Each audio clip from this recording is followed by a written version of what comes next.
Hi, this is Shirai again. I just wanted to give you some more details regarding what has been happening to me, the onslaught of concerns and distressful situation I'm constantly in every day. Every day is a new situation. I don't know if I'm going to get beaten, kidnapped, shot at because of this. I don't believe in the national ID, the secrecy against particular American citizens to steal their identity and switch it and to give it to someone else. I don't believe in that. There are citizens that do believe in it, and they want to take your identity rather to help a felon to get a job or help immigrants to stay in the country, whatever the issue may be. I'm being affected by it. They say it's not about me. It is about me. I'm being affected. I've been harmed already health wise because of what they've done. I have cancer and I have this big, as you see, on my neck, girdle. So now you understand, and it's called soaking. I told you in earlier YouTube I was bleeding, hemorrhaging. Well, I don't know if I ate something in my friend's apartment in July, and all of a sudden my menstrual period started flowing like water. I couldn't even stop it. I mean, literally, I couldn't stop. It was coming down like a faucet. I could have lost. I felt like I lost 3 pounds of blood. I mean, really, literally. I was so weak and I had lost so much weight.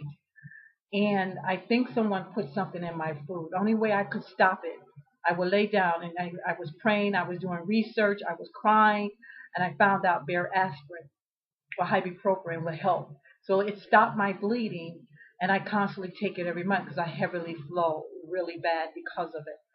So because of all of this, someone put me in harm's way and they use that. That's a form of soaking. I'm gonna bleed to death. I'm going to die from bleeding, but I'm going to make it look like it's natural. Or they inject me with some deadly foreign substance while I'm standing in line, which has happened, or getting on a bus. Or they will basically soaking is like throwing you in the rain. Soaking you is a form of some religious practice I don't believe in. I never been in no cult, but this is something they do. It's kind of similar to a substitution for Jesus. This is what I'm. This is what I'm. This is what I heard. Now this is not by my analytical thought process. This is from outside sources telling me what's going on.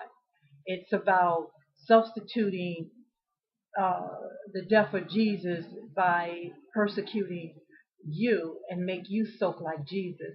But that's an abomination according to Deuteronomy chapter 5, verse 8. You shall have no other gods before me. You shall not make of yourself a carved image. They carved Jesus when they whipped him, remember, they slashed his skin. That's a form of sacrifice.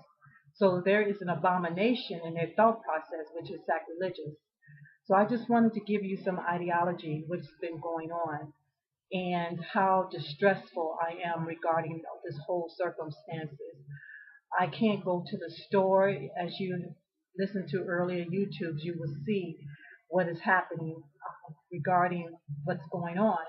People looking at me like I'm crazy and I'm making this up. Now I'm like, okay, here's the evidence. I'm not making it up. Listen to the background recording. Enhance it if you have to. I'm not making none of this up.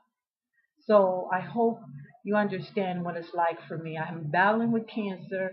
I'm trying to find an apartment. I can't because of the slanders and malicious intent towards my rights. And I don't look out of the ordinary. Um, I'm scared. I'm really literally scared because I don't know what, I have rode the actual buses and I have or public transportation, the metro, and I have heard people ask the conductor or the bus driver, can we soak her here?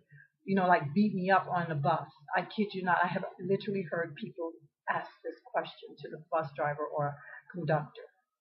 So these are the kind of ongoing stresses that I have to deal with every day. Along I'm scared to go get medical attention. That they're tampering with my PO box, stealing my mail, all because I don't believe in this national ID. It's a threat to national security. But people think they're being benevolent and you're not deserving, or you lazy. Oh no, I'm not. I worked 25 years and plus. I can't find work because someone compromised my identity in the first place. Now I'm sick. I can't even do anything without feeling it afterwards. I try not to look sick. I do everything in my power, try not to look ill, because then that makes it just makes the situation worse. I don't want that stigma, or I just don't want to look like I'm ill, even though I am.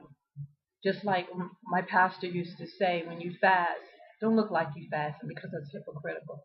It's not hypocritical being ill. It's just I don't want to be ill, I guess. So I'm doing everything in my powers to look normal, or to feel like I'm healthy when I'm not. And this is unbelievable that I have to go through such circumstances in order to survive in the United States. We have no rights according to the HR law 1564. So that means basically anybody, based on secrecy, can cover up anything that they do, and then the states have their own secrecy act. So I'm just dealing with all this cover up because somebody wants a job in government, or state government, or city government, and I have the credentials. So now I have to live out in the cold, and because they have this national ID, this is what's really interesting.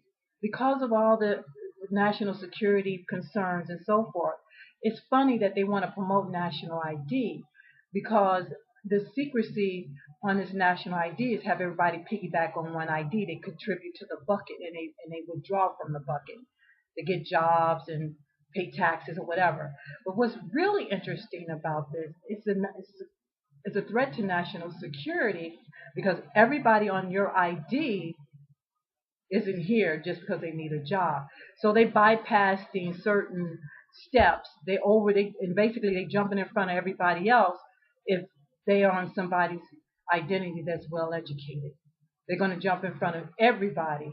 They're going to jump in front of the line, even though they're not qualified, for the simple fact of national ID. Or they could be a spy from another country.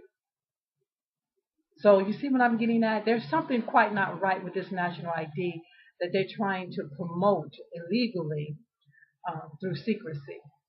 Now, this is Sharon.